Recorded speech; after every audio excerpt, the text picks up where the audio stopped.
one more Mishnah in this section in chapter 6, and then I imagine we will move on to chapter 7 a bit. Good morning, Sandy. Good morning. Can you tell me which movie you were talking about? Social Dilemma. Oh, okay. Yeah. We can definitely come back to it at the end, but it doesn't involve what prayers to say after the meal. So I'm going to pause it for now. But good morning. Nice to have everyone here. So we are on Mishnah number 6, and I will share as I always do. Good. I'm just going to start the Mishnah 8 o'clock. Okay. Haaretz.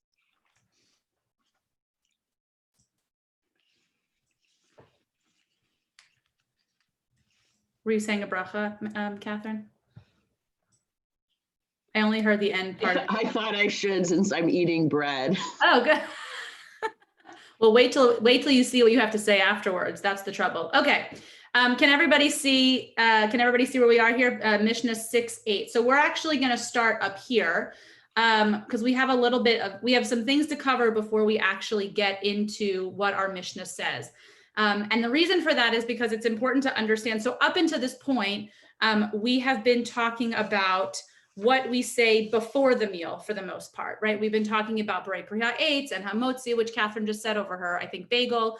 And we've been talking about what we say before the meal and in some cases, even the order, right? If you have a bowl of fruit, which one do you say first? We talked about the 7 species and certain grains and things like that, certain brachot in the Mishnah that are no longer part of our halacha, part of the way that we use them today. But really just up until this point, talking about blessings that come before we eat. And now for some reason in the very final Mishnah of chapter 6, we're going to switch gears. We're going to switch over to Birkat HaMazon or the brachot that we say at the end of the meal. It's interesting that they make this switch because in chapter 7, which is where we'll head next, we get a lot about what comes after the meal, but it's kind of interesting that the Mishnah chose to choose the very last Mishnah of 6 to start this topic. It makes you wonder if there was a typo somewhere, right? Like that perhaps this was actually supposed to be 7:1, and it got sort of squeezed in with chapter 6. Nobody said that. That was my own, commentary, but it's a bit strange about the order.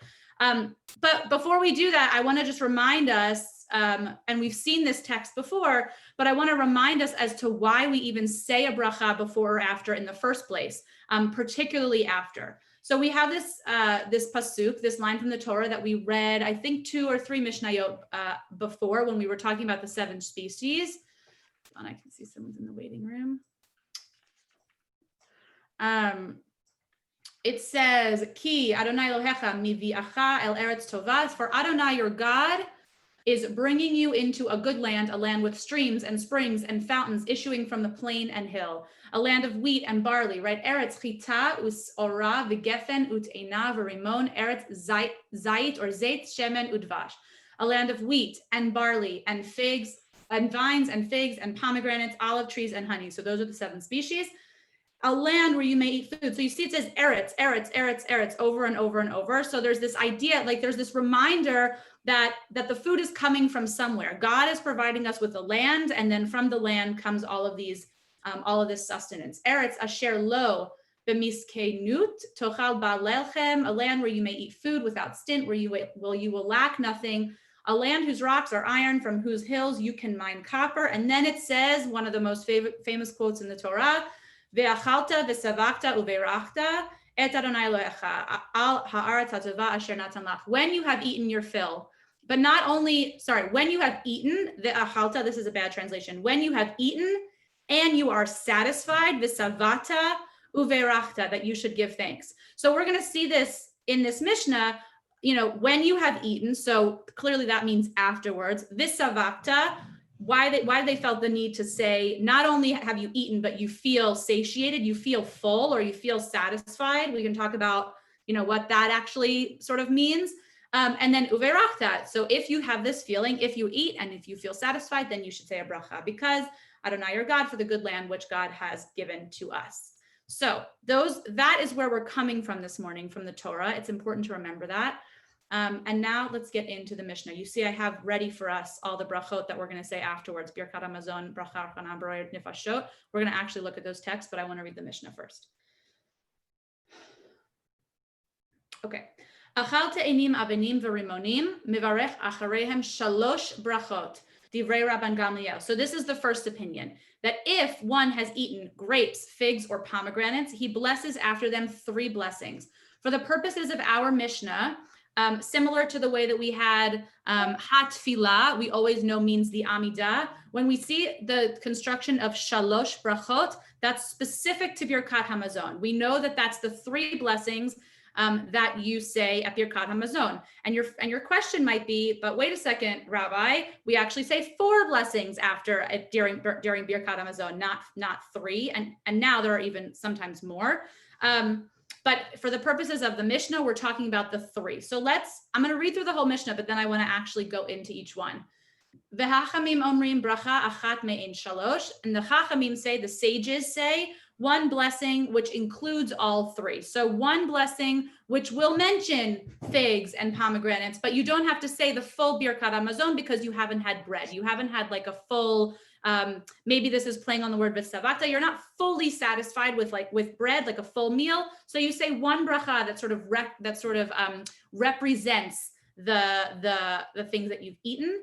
And then Rabbi Akiva says, Rabbi Akiva Omer, afilu achal shelek v'hu mezono, mivarech acharav shalosh brachot. Rabbi Akiva says that even if one ate only boiled vegetables, so now we're talking about, even if one only ate boiled vegetables, he prays brachot, shalosh brachot. He prays 3 blessings. So even if he's only eaten, now this is going to be sort of, up to your own interpretation. What does it mean if you've only eaten boiled vegetables? But what he's trying to say here is, if you don't really feel like it's a full meal, right? If it's only this, you should still say Birkat Hamazon. And that's kind of where it gets a little bit tricky, because who's to determine what is a meal and what is a snack? That's really up to you.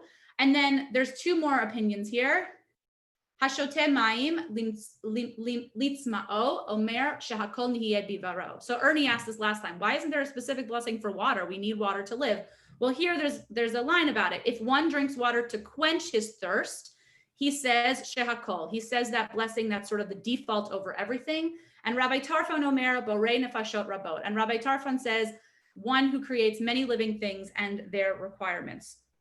Okay, so we're going to take this very slowly. Are there any questions just off the bat, just based on any of the language that we went over before we sort of go through line by line? The one about water, is that also what Rabbi Akiva said? It doesn't attribute it to anybody. You're asking, does Rabbi Akiva agree with, I see what you're saying. It comes right after. But it follows. That's right. Yes. So that's what Rabbi Akiva says. Yeah. So it's also his opinion because it comes right afterwards. Yes, it's either that or it's the Tanakama, which is the sort of anonymous voice of the Mishnah. But just to add sort of the difference between drinking for a purpose and just kind of getting water, if that makes sense. Like drinking to actually help you digest the food, or sort of just drinking to wet your palate. But yeah, I guess the assumption is that if it comes after Rabbi Akiva, it probably falls in his, and then Rabbi Tarfon takes an alternate opinion. So let's go back up. The first piece I want to look at is shalosh brachot, is our 3 brachot, which is Birkat Hamazon. So you're probably familiar with this. At least you've seen it before.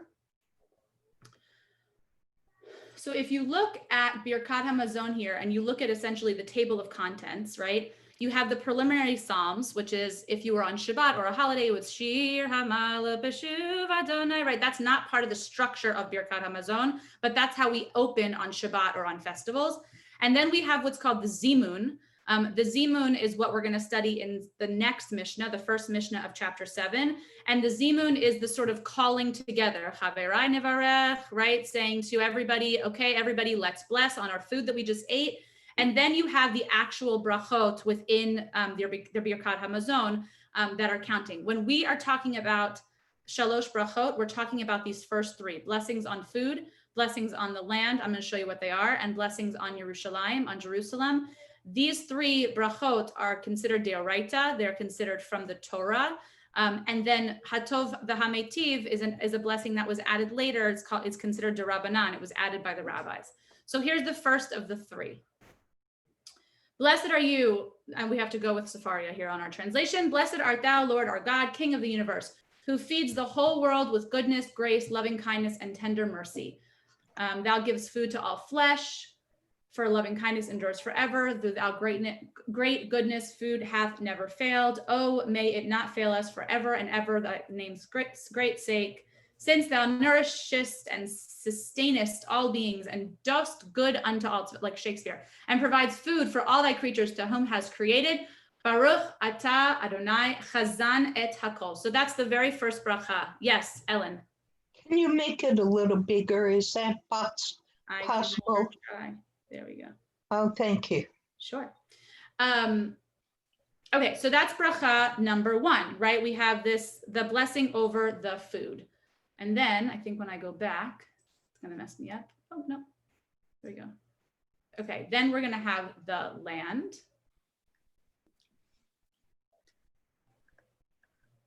Nodeh lecha, right? We thank thee, God, blessing, because thou didn't give us the heritage unto our fathers, desirable, good and ample land. This is what we were talking about before. O Lord our God, from the land of Egypt, and didst deliver us from the house of bondage, as well as thy covenant, which thou hast sealed in our flesh, thy law, which thou hast taught us, thy statutes, which thou hast made us known unto life, the life and grace and good loving kindness, which thou hast vouchsafed unto us, and for the food wherewith thou dost constantly feed and sustain us on every day and every season and every hour. Sorry, I should do that again. And then if we had Hanukkah, we would be here. See, keep going. And here we go. Baruch atah Adonai al haaretz va'al hamazon. Okay, so this is the second bracha is on the land specifically. And then what directly follows is this bracha on Yerushalayim. Have mercy, O God, upon thy Israel, of the people of Israel, upon Jerusalem, upon Zion, an abiding place of thy glory. You can see sort of the same language, and then we'll go all the way down to the bracha. Let's see where it starts or ends, I'm sorry. There's a blessing for the Shabbat. Chag Rosh Chodesh, all the Chagim. There it is. Baruch atah Adonai bonei v'rachamav Yerushalayim, amen. And rebuild Jerusalem, the holy city, speedily in our days. Blessed art thou, O Lord, who in thy compassion rebuildest Jerusalem, amen. We have our visitor. Goodbye, my love. Have a great day. Bye. Bye. Bye. Bye, everyone. Bye. Have a kiss. Love you. Have a good day. A kiss from blue glasses. Give a kiss. That was a smooch. Oh, that was a smooch. Smooch. Okay. Hi, David. Hi. Okay, so those are our three brachot on the food, on the land, and on Yerushalayim. Amanda, Rabbi, that was my Facebook. Okay, there you go. You don't even need Facebook. You can see her live right here. It's reason to come back. And then I'll go back just so that we can see Hatov V'Hametiv, because it's important, just so that even though it was added later. Baruch atah Adonai Elohim el Chalam ha'el. Sorry, I'll make it bigger again. Redeemer, Maker, Holy One of Jacob, our King, who deals kindly with all of us. And then here it says, where's the end of the? So here you have all the harachamans. I'm trying to find the very end of the bracha.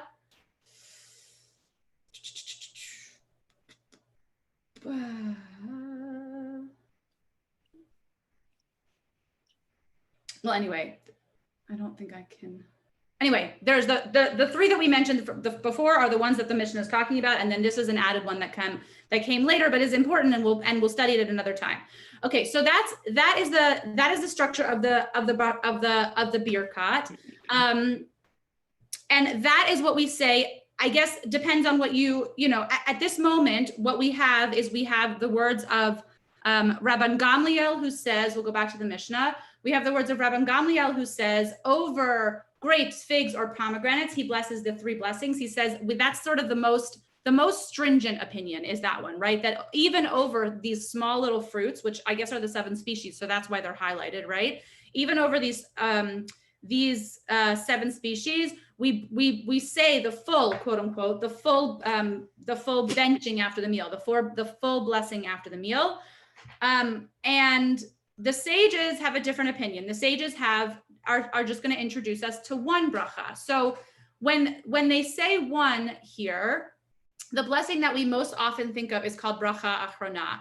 And bracha achrona currently, I would say most usually now, is said when there's no bread at the meal. And I'll tell you that even that bread, and we've talked about this, hamotzi is different than mizonot, right? So bread is different than like cake or something. So the best example that I can give you is that on trips, when I used to lead USY trips in Israel, and I know that they do this at Ramah as well, they generally save Birkat Hamazon for the very end of the day, for the dinner. But over the first 2 meals of the day, over breakfast and of lunch, and then of course any snacks throughout the day, they just do the short Birkat Bracha Achrona, which means the final blessing, but it's more specific than that. So let me show you what it looks like.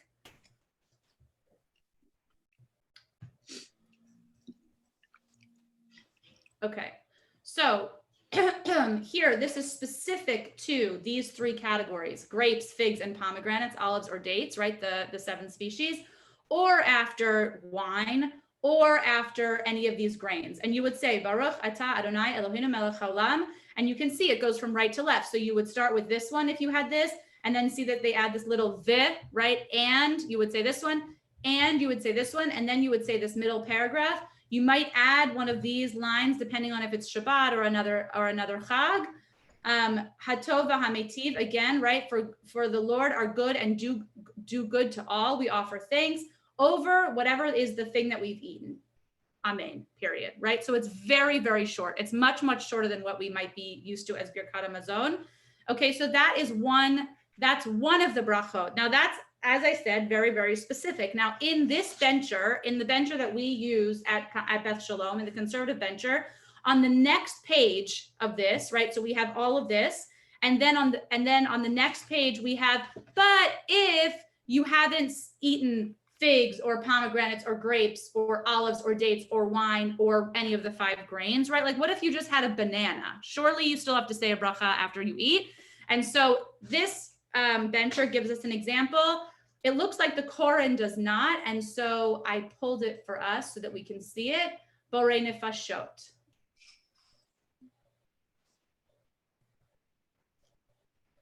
When you finish over any of the foods above, meat, fish, eggs, drinks other than wine. Water is an interesting one. We'll come back to it. But you would say this bracha over this borei nefashot, that blessed are you, Lord of the universe, creator of numerous living beings. Blessed is our God, who is the life of the world. Baruch Chai Ha'olamim. Okay, so that's kind of the that is like the most extensive, kind of, we went through every single option that there is after your meal. But we have some sort of essential questions in here, right? Which is, okay, so we have all 3 of these opinions.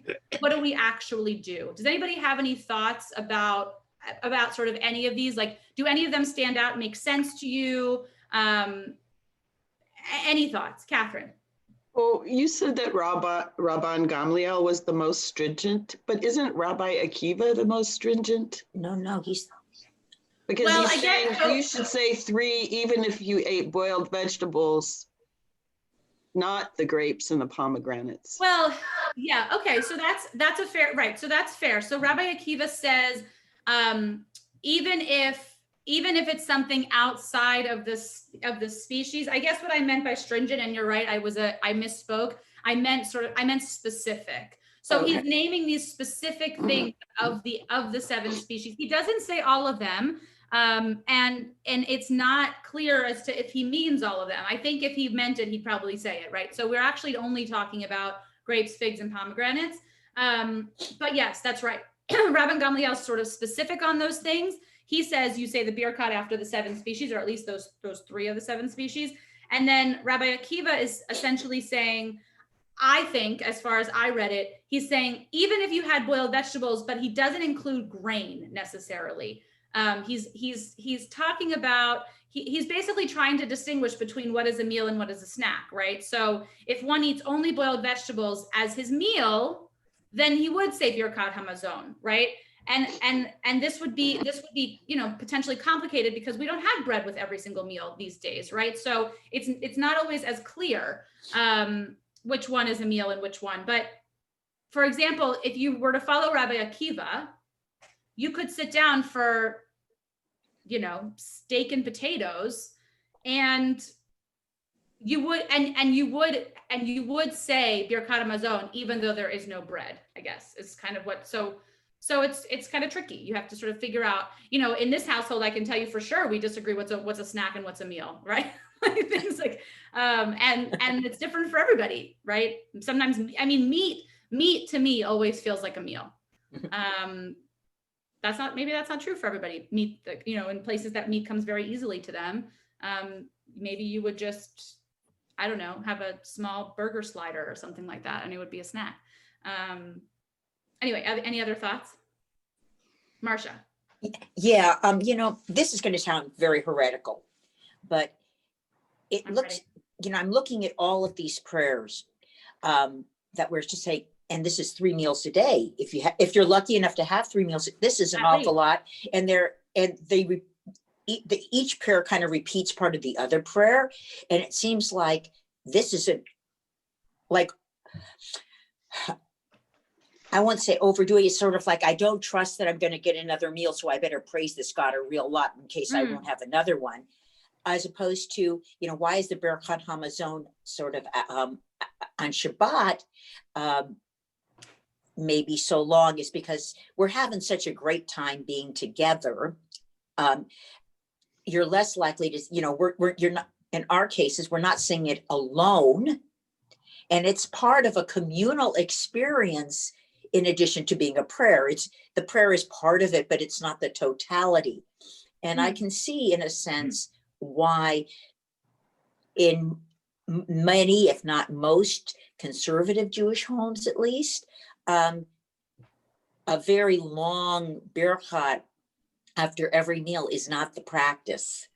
Maybe, and probably the birkat after a Shabbat meal, when there's friends and family, that's where it's been retained, and probably it's been retained as part of the communal experience as being the primary, and maybe God is secondary. Right. You have something there. You're getting to something there, which we'll see in the next Mishnah, which is about the Zimun, which is about how many people you actually need to be able to call people to prayer and to be able to say it together.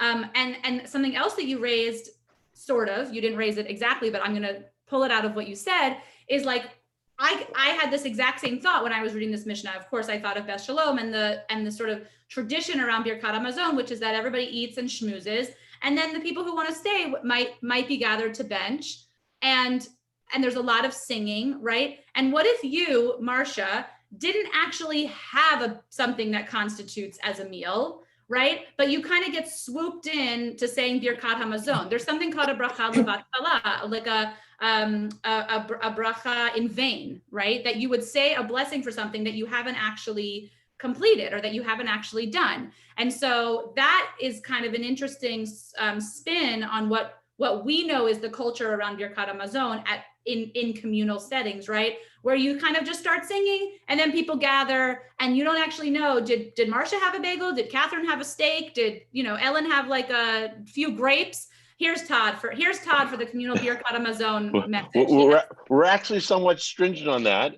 Are we? If someone has not had bread, they do not lead the birkat. Oh, okay.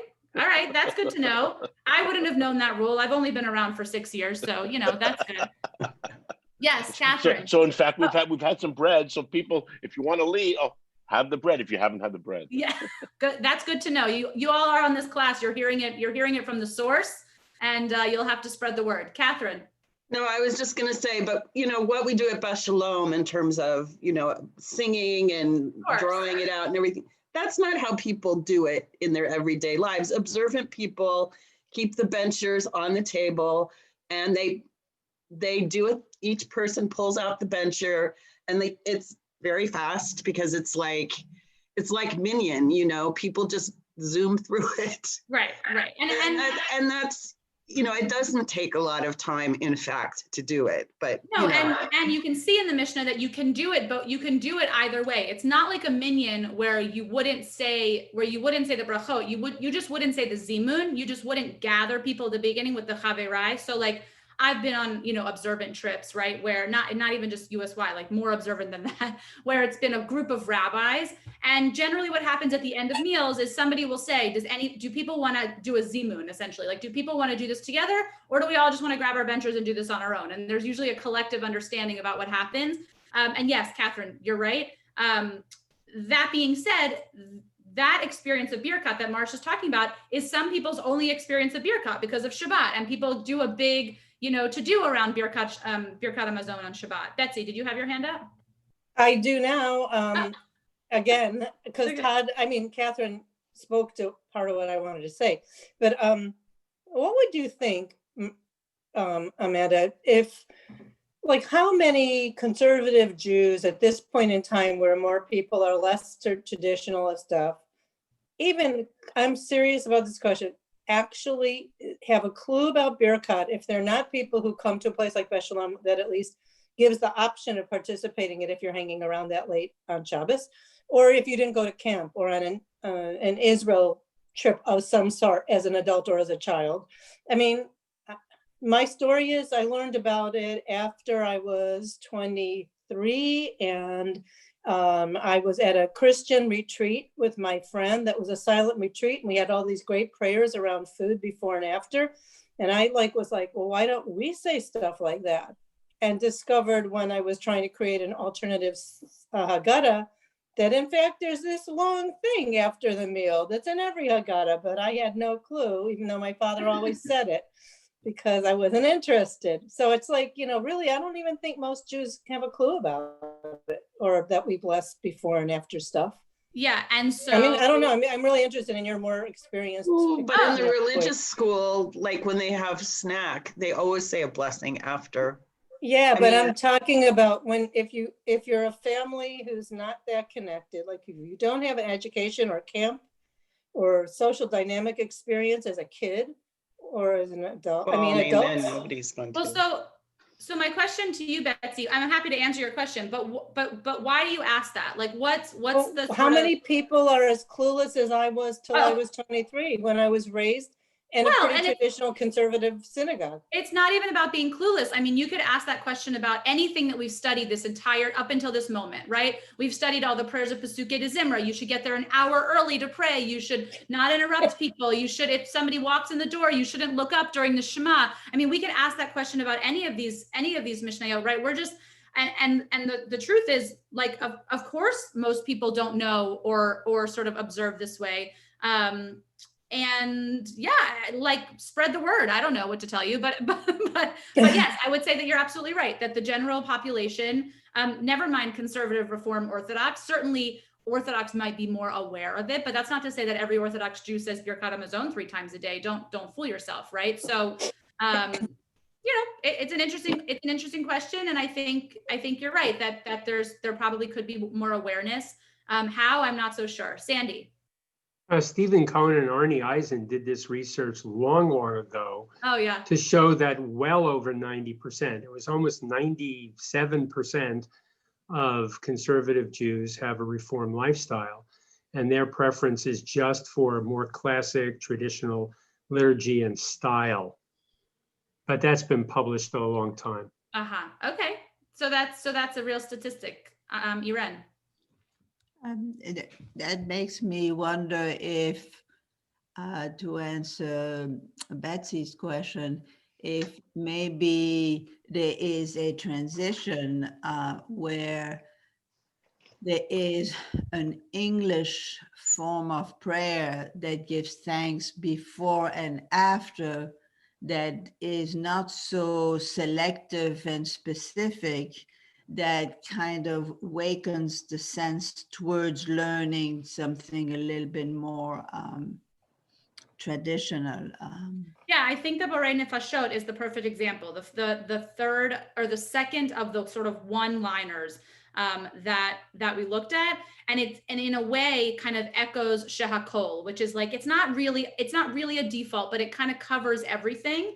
And if you were sitting down just to have a bowl of fruit or something like that, of course, minus the 7 species thing, right? If you were just sitting to have a bowl of fruit, or you grabbed a granola bar or something like that, that you would have one line that you'd be able to say at the end of those times. And I think that is even, I mean, my gut tells me, my experience also, that in some ways, even though Birkat Hamazon is longer, people are more likely to sit and do Birkat Hamazon because it has that communal aspect, or it can, right? That people are likely in a group to, and we talked about what even is a meal, right? A couple of Mishnayot before about reclining or not, and are we actually sitting for a meal, or are we kind of at a community table and each of us is just eating on our own? But my sense is that people are more likely to do those things, any type of prayer really, right? Like, you know, you're much more likely to pray the entirety of Pesukei de Zimra if you're in shul than if you're at home. I think that that's a known fact. I think that that's something that we can safely say, that if you arrive at 9 o'clock, don't arrive at 7 o'clock, at 9 o'clock on Shabbat morning, you're likely to do page 65 through 105 of Pesukei de Zimra. And if you didn't show up until, you know, if you didn't come, you might not do the whole thing. So I don't know. I think there's what to say about the community. And I also think it's important to sort of just look at like, what is the structure? What's being asked of us? What are the, what's the halakha? What's the Mishnah? And what do we do with that? So you've raised some really interesting points, and maybe now you're all going to do Birkat Hamazon 3 times a day. Who knows, right? The Mishnah could change your life. Anybody else? So I just want to go back just for 1 second over the water, because it specifically says here, shotem mayim litzma'o, that he is like, that he's having water essentially for a purpose. And it's kind of an interesting dichotomy, because I don't know. I mean, I was trying to distinguish that for myself, right? Like the difference between water for water and water for a purpose. I don't know, maybe you all are better water drinkers than I am, but like, if I'm drinking water, it's because I feel like I need to have my thirst quenched, I guess. I don't know.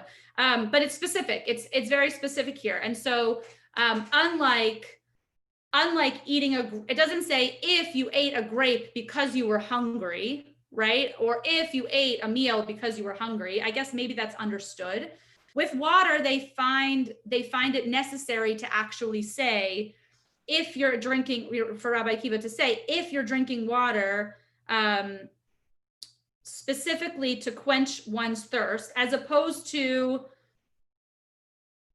drinking it to, you know, wash something down or something like that, that you, if the function is simply to like clear your throat. So in the way that I'm drinking water right now, like just to help me sort of be able to continue to talk and feel like,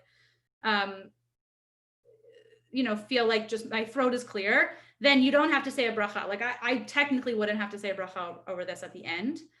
But if you're using it to help you to digest, anyway, it's hard to understand. There's different commentaries on it, but I just wanted to bring it forward. Yeah, Ernie.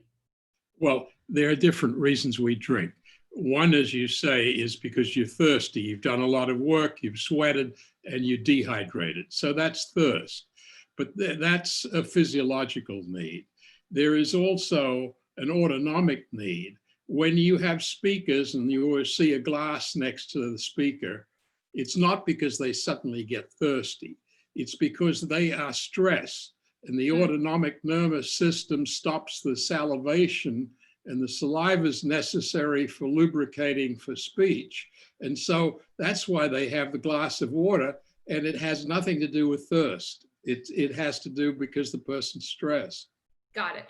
Yeah, and so, but it's interesting that you make the dichotomy. I mean, you're reflecting on the Mishnah, but in the way that you said it, I would still want to say, like, if I really thought about it that deeply, right? Where okay, so I'm drinking water because my system is stressed, then I think I'd want to say a bracha after that. And the Mishnah is actually saying, no, you don't have to say. It's kind of like the bracha after you use the bathroom, like, thank you, God, for making my systems work. And I think that's kind of, I don't know, it feels similar to me. Does it feel to you or no? Well, I think you drink water for different reasons. It's very clear that there are different causes for drinking. Yes. And when you're stressed, you only need a little bit to lubricate. Uh-huh. Whereas if you're really dehydrated, you are actively drinking water. Yeah. Okay, that's fair. What Mishnah. about choking? Choking? If you feel like you're choking and sometimes something is stuck, you also drink water. Yeah, I would say that that's to quench, I think. I don't know. No. If something is stuck, it's to help push it. To help move it, to help digest it. But then there's a whole nother blessing for if you save your life. Right. Yeah, exactly. Ruth, just make sure to unmute. What about if you drink water to swallow a pill? So I think you don't say a bracha after taking medicine. So I think what my instinct would tell me, though I'm not 100% sure, is my instinct would say that you could say shehakol and it wouldn't be a bracha levatzchala, like if you wanted to. But the ikar of what you're doing, like we talked about the primary and the secondary, the ikar is the pill.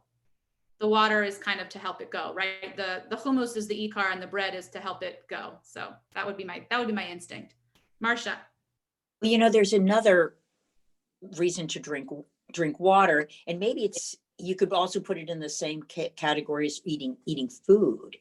And that is, we're constantly telling people, usually as one gets older, one's thirst mechanism gets dampened. And so as we get older, there's a tendency to not drink fluids. And so it's not unusual. Matter of fact, it's pretty typical to really push old people to drink this thing about 8 glasses of water a day, where it comes from somewhere. Mm-hmm. And it's not because you feel thirsty. You don't feel thirsty, as a matter of fact. That's why you're nagged to drink the water. Yeah. And it's not to help digestion.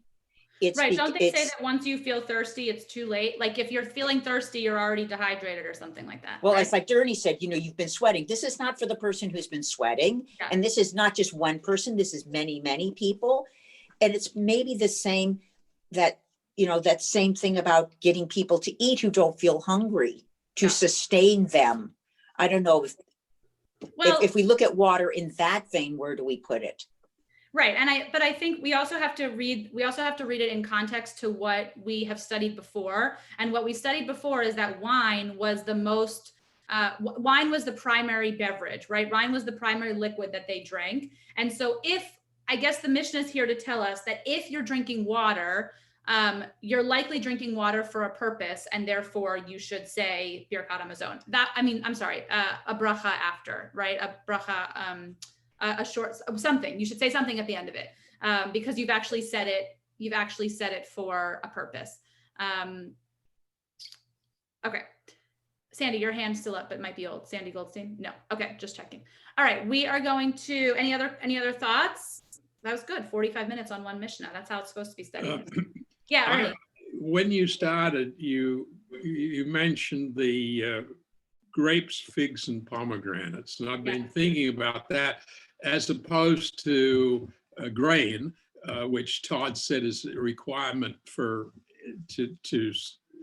say the Birkat Hamazon, but you said for grapes, figs, and pomegranates, you just say Shehakol. Is that right? For grapes, figs, and pomegranates, Rabban Gamliel would tell you that you have to do the full Birkat. But Oh, you do. now you're looking at what's called bracha achrona, which is that one line, and you pick out, remember I showed you the 3 Oh, sections? yeah, okay, yeah, okay. Yeah, and Todd, just to clarify, Todd didn't say grain, he said bread, and there's a difference, right? Because we talked about if you just have like, if you have rice as opposed to a bagel, like you have, hamotzi is a very specific blessing. So if you're talking about grains, you would also do bracha achrona because it has that section specific for grains. And then it's really only bread. Now, in terms of the way that we use halacha now, it's if you have bread that you say birkat hamazon, that you say those 3. Okay, because, we talk about a meal, and meal, the word itself refers to grain that's ground, right? Whereas if you were Japanese, you wouldn't have had a meal unless you had rice. They consider a meal requires rice. Right. So there are, different national ideas of what constitutes a meal. Definitely. There's different national ideas, there's different religious ideas, and there's different individual ideas. Like I said, to me, meat is a meal. Bread doesn't necessarily constitute a meal to me now.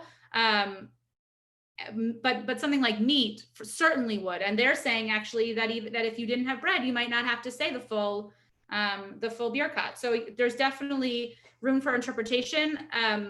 And the difference between what a meal and what is a snack, we could spend an entire class on it. I don't know that we'll get to an exact answer, other than we do know that when we have bread, for whatever reason, right, that means hamotzi, and that means birkat hamazon for us now. That's how the halacha goes. All right, we are gonna I want to at least look at 7. It's quite detailed. I might give you some homework. Just kidding. Okay. Let's close number 6 and go to number 7.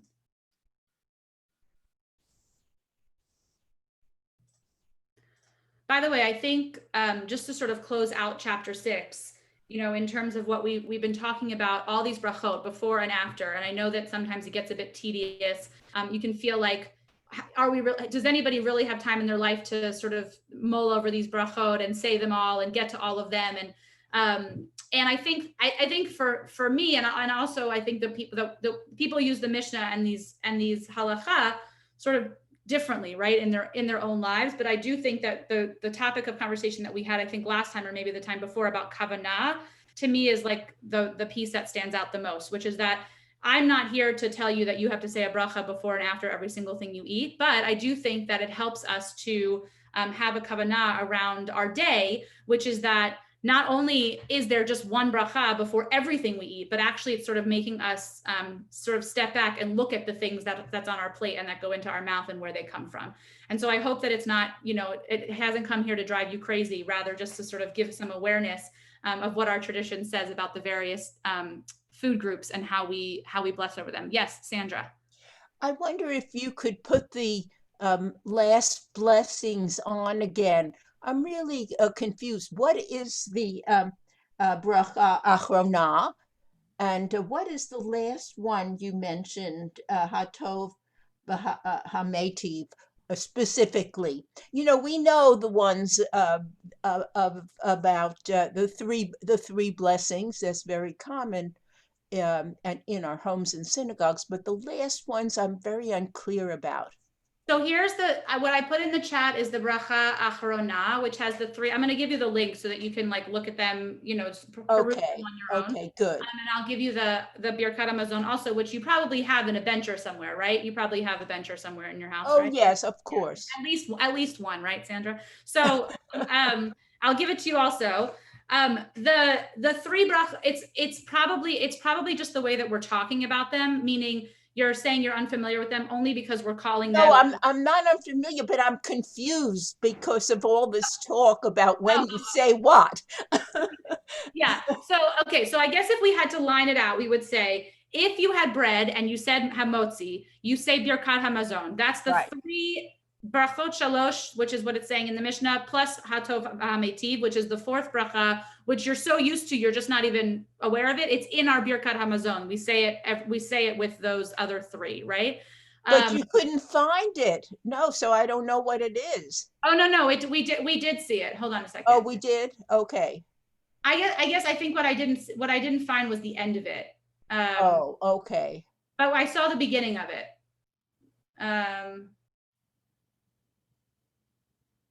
Yeah.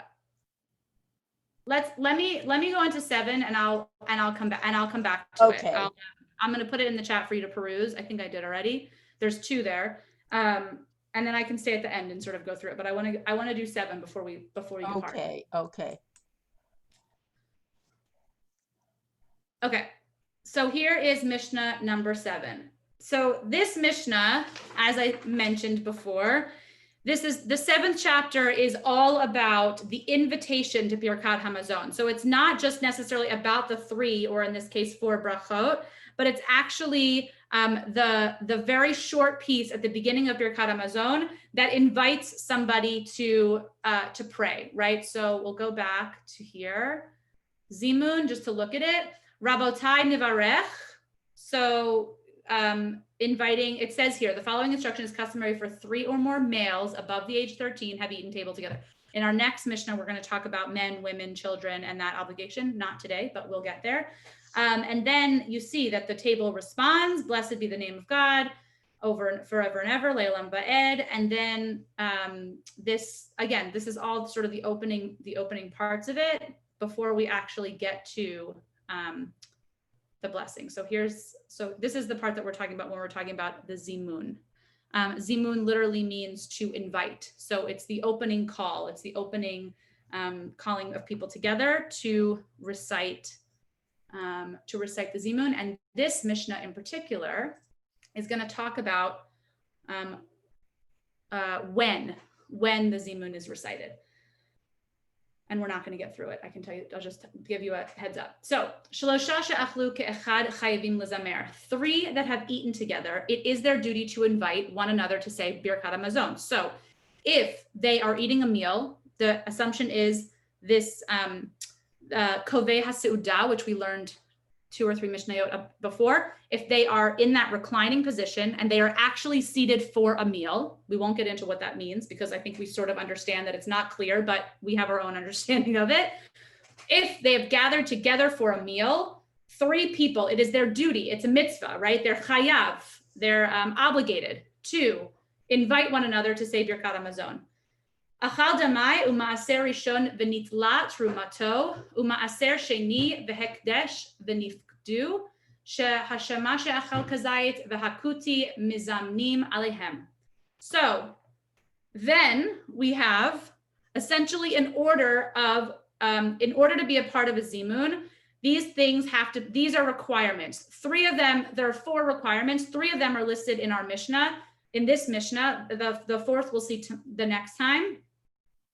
And the biggest thing is that you have to eat food which is permitted in the Torah. So in the Torah, there are different categories of food, right? You know that in Israel, if you have a crop of grain, a crop of land, you're required to take away pieces of it, right? You're required to take away 1/10 to give to the Kohen, or right, these different sort of measurements.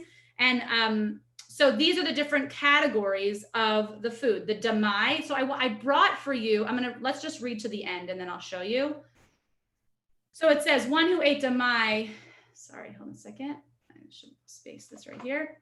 One who ate damai, or the first tithe whose truma has been separated, or the second tithe or sanctified property which has been redeemed, or an attendant who has eaten as much as an olive's worth of food, or a Samaritan may be included in these 3. That's super clear to all of you, right? No, not so much. So there are different categories of what these different foods are. And then it says at the end, aval, achal tevel umaaser rishon shelo nitla. Then it says, but the opposite. If it's not this, if it's not this, if it's not this, then those people cannot be counted in the zimun, and you wouldn't say Birkat Hamazon together. You wouldn't do the zimun, okay? So I pulled out Damai. This is called the Dibor HaMatril. This is like a commentary on this one word, because I wanted just to show you, not necessarily to spend, we could spend an entire class on what these different things are, but just to sort of show you what we're talking about. So there was what's called Truma Gedolah, and that's 2%. You would give 2% of your earnings or your crop to the Kohen. And then there was Maaser Rishon, and that was given to the Levi. You would give 10% of your grain to the Levis.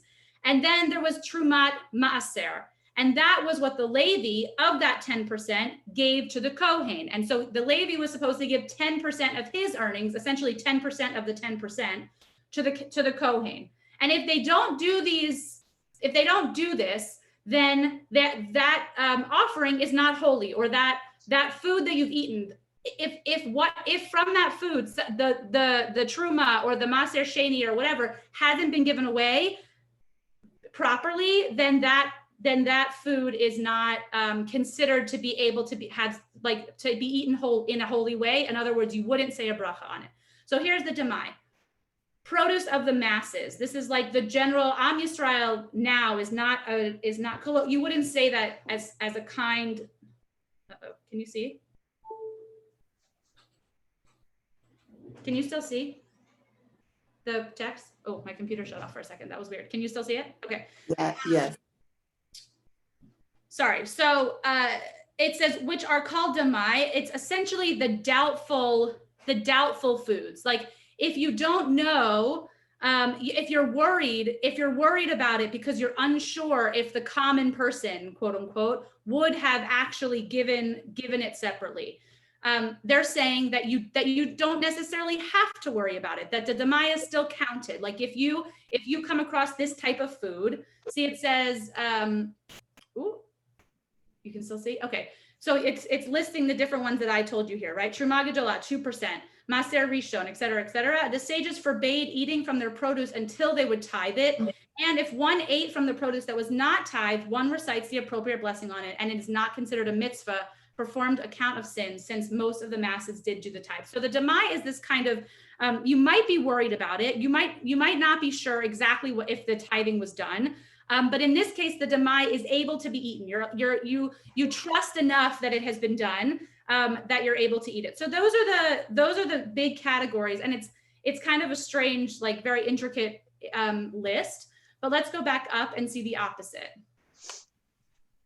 But one who ate untithed produce, or the first tithe whose truma has not been separated, or the second tithe, or the sanctified property, which have not been redeemed, or an attendant. An attendant's a waiter. So typically a waiter would not be involved in your meal, right? A waiter is somebody who's delivering your meal. But they're saying if a waiter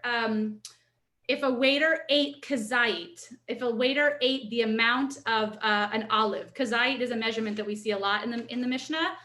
Ke means like, and zait is an olive. So it's essentially like this much, right? Maybe a quarter size full. If the waiter, the person who's serving you, ate that much of a piece of food, then he would be considered as somebody who has to say a zimun, or he could be invited into that. And then the last one, so the kuti is actually interesting. That came in the first. This one, Vehakuti. So kutim were people who worshipped God, right? People who worshipped God as Shema Yisrael, as one God, Adonai Echad, who also worshipped idols. Okay, this is like their own category. So they also were worshiping idols, and so their category in terms of mitzvot. They're sort of considered as Jews, right? It's a little bit complicated, but it's interesting that they put it here. The thing that the Gemara says about kutim, though, is that in the mitzvot that they did, which is not all of them, right? But in the mitzvot that they did, they actually were more stringent than maybe a typical Jewish person. Okay, that's kind of an interesting distinction. So it's interesting that they made it into this list, right? Because on the next paragraph, it specifically says, it doesn't say the opposite of kuti, it says nochri, and nochri is specifically somebody who is not Jewish. And kuti is kind of like this in between. Kuti is kind of like a born Jew potentially who's worshiping idols, and so who isn't necessarily following Judaism in the way that we would expect him or her to do that, but also they're very conscious in their mitzvot, and they're very specific in the way that they practice their mitzvot, and so we actually do count them in what we're talking about. So just wanted to sort of point that out as another category. So now we have these foods from the Torah. We have a waiter who's eaten as much as an olive, and we have a kuti, however we decide to, that category that I just decided or just explained can be included in the zimun. But if those foods don't apply, untithing, truma, et cetera, or the waiter has eaten less than the quantity of an olive, or a non-Jewish person, those 3 people cannot be included in our zimun. Questions? That was a mouthful. Okay. So those are the categories. That's how we open up with chapter 7. And what we're going to do is we're going to move from there to sort of understand some of the brachot that are in this birkat, and who else is included or not included in a zimun. I think you'll probably find that a little bit more interesting because there's conversation around who is a katan, what is a minor, what actually constitutes the age of a minor. Why were women not included in birkat hamazon? Because what we've learned so far is that women were excluded from time-bound mitzvot, but have otherwise been obligated in other mitzvot. And we know birkat is not necessarily a time-bound mitzvah. So what's that about? And we'll continue from there next week. Any thoughts? Last lingering thoughts?